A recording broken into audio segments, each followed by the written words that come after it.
Ayun yung kalabaw. So yan yung kalabaw na katuwang sa paghahanap buhay sa bukid. Ayan. So dati maliit yan, ngayon tuturuan na.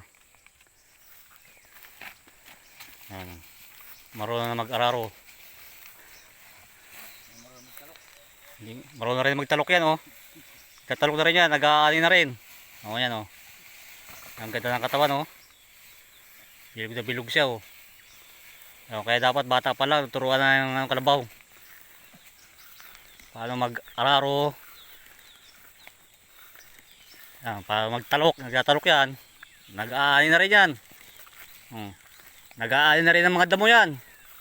Ito tayo mga damo. Yan, ilipat ang talian, isusuga para makakain naman rin ng damo. Ayan, nagtatabas yan. Ayan, mga ito, tinabasan niya yan.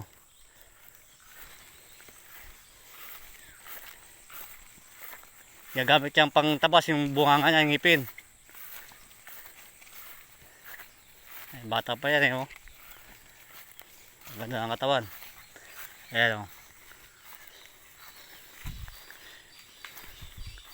Sarap ang mungay sa probinsya. Presko ang hangin.